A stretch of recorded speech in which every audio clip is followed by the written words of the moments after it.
এই ভাই, এই নামেন। আরে এদিকে নামেন। উল্টা আসছেন কেন বড় ভাই? হ্যাঁ, তাহলে মূর্খ গুলা।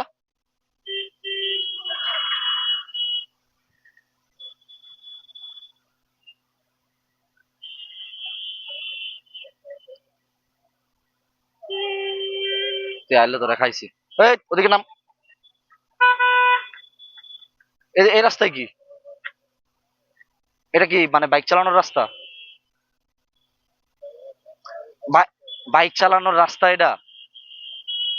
আপনি ফুটপাথ দিয়ে উঠছেন কেন? এই ভাই, এই, ঘুরান। ওদিকে ঘুরান। ঘুরান ভাই, ঘুরান। পিছনে যান। আসছেন কেন ওই দিকটা? আমি তো না, আপনি আসছেন কেন? যাচ্ছে, আপনি যাচ্ছে, আপনি আসলেন কেন? জ্যামের মধ্যে এরা বসে নাই?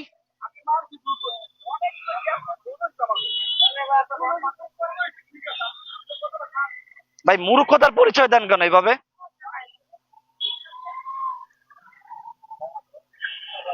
ভাই মূর্খতার পরিচয় দেন আপনারা। আসসালামু আলাইকুম everyone, welcome to SR Rafi blogs. কি অবস্থা ভাই brother, after a long time. আসলে ভিডিও যে বানাবো, ভিডিও বানাইতেই তো ভালো লাগে না, কাজ এত লেভেলের জ্যাম রাস্তায় ভাই। মানে 20 মিনিটের রাস্তা লাগে 1 ঘন্টা 1.5 ঘন্টা, আধা ঘন্টা রাস্তা লাগে 2 ঘন্টা 2.5 ঘন্টা। এত লেভেলের জ্যাম থাকে। এখন এই জ্যামের মধ্যে কি ভিডিও বানাবো, কই যাবো? একটা জিনিস কি, ওই আমরা স্বাধীন দেশ পাইছি, স্বাধীন বাঙালি পাইছি, কিন্তু সভ্য মানুষ আমরা পাই নাই। আর বাঙালি জাতির থেকে সভ্য জাতি আশা করা বা এইটা একদম মানে ভুল। যে বাঙালি থেকে আপনি সভ্য জাতি আশা করবেন, এটা ইম্পসিবল, কখনোই পসিবল হবে না। কারণ বাঙালি অসভ্য অসভ্যই থাকবে। কারণ রাস্তার নিয়ম মানে না, ফুটপাত দিয়ে বাইক উঠায় দেয়, শুধু শুধু হর্ন দেয়। এই যে ওয়ান ওয়ে রোড গুলাতে একটা সাইডে যদি জ্যাম লাগে, আর একটা সাইড পুরো ব্লক করে ফেলবে। অপোজিট সাইড থেকে যে গাড়ি আসবে সেটার কোনো অবস্থাই রাখে না। সভ্য জাতি হবে কি করে? এদেশ যতই স্বাধীন হোক, এদেশে যদি মানে একদম ফ্রি কোনো ইয়া না থাকে, আইন না থাকে, কোনো রুলস না থাকে যে তোমার যেইভাবে ইচ্ছা তুমি সেভাবে চলো, বাট তুমি নিয়ম মেনে চলো বা আইন মেনে চলো, তোমার কেউ কিছু বলবে না, সেটাও পসিবল না। আইন দিয়ে আটকাইতে পারে না, আইন না দিলে কি অবস্থা হবে বুঝেন? যেমন এখন আইন নাই বললেই চলে। এখন ভাই যে যেইভাবে পারতেছে এইভাবে লুটতেছে, যে যেইভাবে পারতেছে এইভাবে মানে খাইতেছে। এই একটা অবস্থা। দেখেন, অপোজিট সাইড পুরো ব্লক করে ফেলছে। যে অপোজিট সাইডের গাড়িগুলো যে আইসা যে রাস্তাটা ফাঁকা করবে, ওই ধরনের কোনো জায়গায় রাখে নাই। একটু আগে একটা সিএনজি ড্রাইভার, মানে রাস্তায় জ্যাম, দাঁড়ায় আছি, পিছন থেকে মানে একটা সিএনজি মানে শুধু শুধু হর্ন দিয়া ধরে আছে, মানে বারবার হর্ন দিচ্ছে।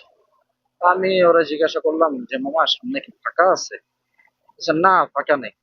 আমি বললাম তাহলে শুধু শুধু হর্ন দিতেছো কেন? আমার বলে আপনার কি সমস্যা? আমার গাড়িতে আমি হর্ন লাগাইছি হর্ন দেওয়ার জন্য, আমার মন চেয়েছে আমি হর্ন দিয়ে দিয়েছি, আপনার কি সমস্যা?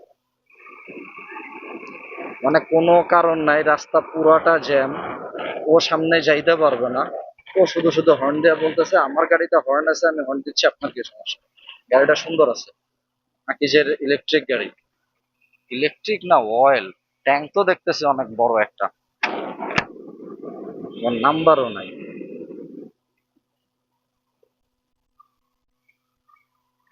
টানো তো ভালোই, ইলেকট্রিক ইলেকট্রিক, অয়েল না। বড় ভাই এটা কি ইলেকট্রিক? টান তো ভালোই দেখতেছে, কিন্তু ব্যাটারি খতম হয়ে গেলে শেষ। ওটাই হাতির ঝিলে আসলে একটু গাড়ি চালায় শান্তি পাওয়া যায়। চাকাটা সুন্দর।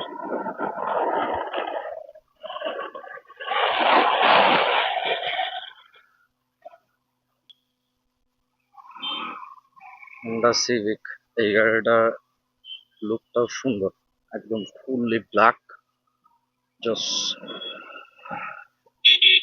একদিন টাকা হলে কিনবো, সেই আশাতেই আছি। টাকা কবে হবে আর কবে কিনবো। আর এখন তো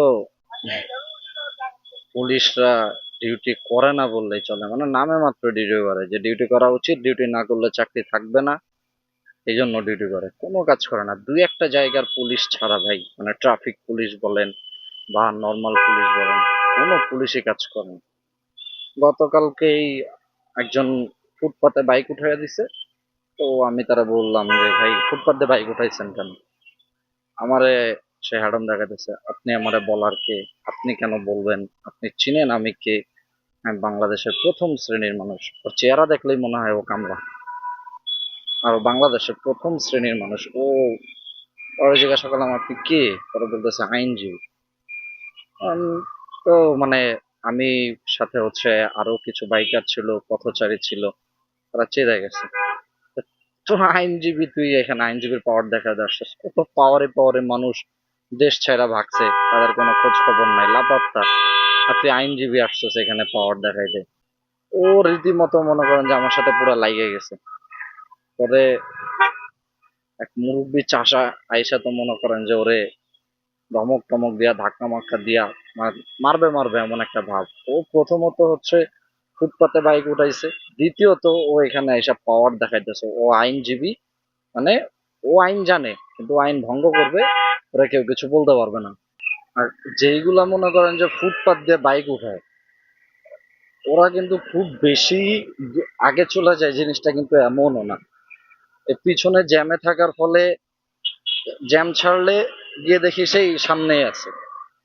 তো তুই তো আগে যাইতে পারস না, তুই তো সেই সবার সমানেই যাইতেছিস, তাহলে তোর ফুটপাত দিয়ে বাইক ওঠানোর কারণটা কি? আর এই যে গুলশান, এই গুলশান তো এখন আর গুলশান নাই।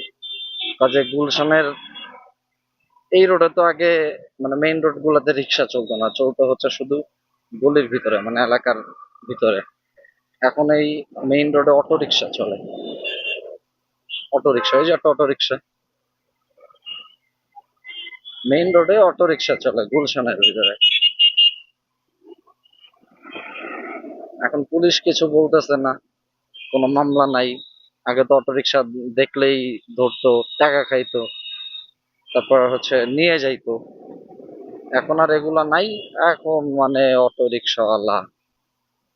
আর সবাই বলে যেটা যে ঢাকা শহরে এখন জ্যাম লাগে হচ্ছে রিক্সার জন্য বা অটো রিক্সার জন্য। ভাই টোটালি ভুল, টোটালি। ঢাকা শহরে জ্যাম লাগে হচ্ছে বাইকের জন্য। আগে অটো রিক্সা চালাইতো, বাগের রিক্সা চালাইতো, সিএনজি চালাইতো। এখন মনে করেন যে একটা কোন রকম ভাবে একটা নর্মাল একটা বাইক কিনছে, সেকেন্ড হ্যান্ড বাইক কিনে ব্যাস এই যে ভাড়া মারতে নেমে গেছে। হ্যাঁ, এটা ভালো, তুমি তোমার নিজের কর্মসংস্থান তুমি নিজে করতেছো, তুমি কারোর অধীনে চাকরি করতেছো না, এটা ভালো। বাট এই যে মানে পাঠাও বা উবার যারা চালায় বা ভাড়া যারা মারে বা টানে, ওরা যে কোনো একটা জায়গাতে মেন রোডের উপরেই মানে একটা স্ট্যান্ড বানায় ফেলে, যে একটা বাইকের স্ট্যান্ড, ওইখানে গেলেই মানে কাড়াকাড়ি লেগে যায়। এই ভাই কই যাবেন, আপা কই যাবেন, কত দিবেন, মানে কত দিবেন, এমন একটা, মানে এতটা সস্তা বানায় ফেলছে বাইক রাইডিং টারে। এরপর হচ্ছে মনে করেন যে সেকেন্ড, কোনো রুল জানে না, কিছু জানে না, কখন এন্ট্রি কাটার দিতে হয়, কি করতে হয় না করতে হয়, কোনটা মানে কোনটা রাইট সাইড কোনটা রং সাইড, কিচ্ছু না। মানে জাস্ট ওর মনে হয় ওর বাইক চালানোর কাজও বাইক চালায়, ব্যাস, কোনো কেয়ার নাই। এখনই তো গেছিলাম।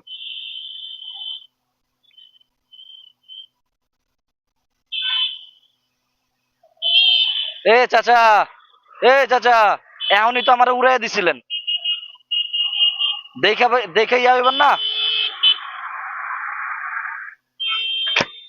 চাচা তো এখনই আমার উড়াই দিছিল, আমি হাতটাও সরাইছিলাম বাইক থেকে। চাচারে বললাম, চাচার কোনো কেয়ারই নাই, চাচা মাথা ঝাঁকায়, মানে মাথা ঝাঁকায়, মানে হ্যাঁ উড়াই দিতেছিলাম। কি একটা অবস্থা রে ভাই।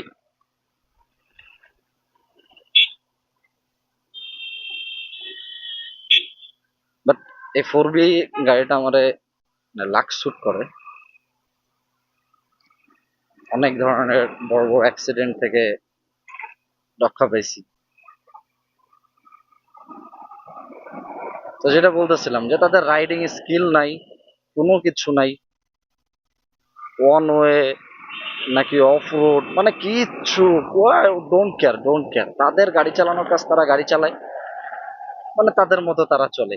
কোনো রুলস নাই, লাইসেন্স নাই, বা ঠিক মতো বাইকও চালাইতে পারে না, কিচ্ছু না। এখন আমরা ভাই স্বাধীন জাতি পাইছি, মানে স্বাধীন জাতি, স্বাধীন দেশ পাইছি, কিন্তু ভাই সভ্য জাতি আমরা পাইনি। আর মনে হয় না যে বাঙালি জাতিরে কেউ কখনো সভ্য করতে পারবে, কেউ পারবে না। যদি আল্লাহ চায় তো তাহলে হইতে পারে, মানে কোনো মানুষের দ্বারা পসিবল না এই জাতিটা সভ্য করা ভাই। আপনি চাইলে মূর্খরা শিক্ষিত বানাইতে পারবেন, কিন্তু যেগুলা শিক্ষিত মূর্খ আছে এগুলারে ভাই শিক্ষিত বানাইবেন কিভাবে? আমরা হচ্ছে ভাই মানে শিক্ষিত মূর্খ, মানে শিক্ষিত বাট এমন এমন কাজ করি যে মূর্খতার পরিচয় দিয়ে দিই, মানে মূর্খরাও এই কাজ করে না, আমরা জেনে শুনে যে এই কাজ করি। সামনে আবার জ্যাম, ও হুদ্দাই ভাই বলে এগুলা বলে লাভ নাই। যে যেমন সে তেমনই থাকবে, কারো ক্যারেক্টারও চেঞ্জ হবে না, আমরা মানুষের স্বভাব চরিত্র চেঞ্জ হবে না। তো দেখা হবে আরেকটা ভিডিওতে, ততক্ষণ পর্যন্ত ভালো থাকবেন। এই যে আরেকজন, এই যে ওই যে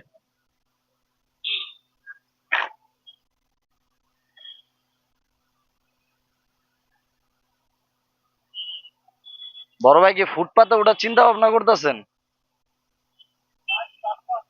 সবাই যাচ্ছে আসছে, আপনি যায়েন না,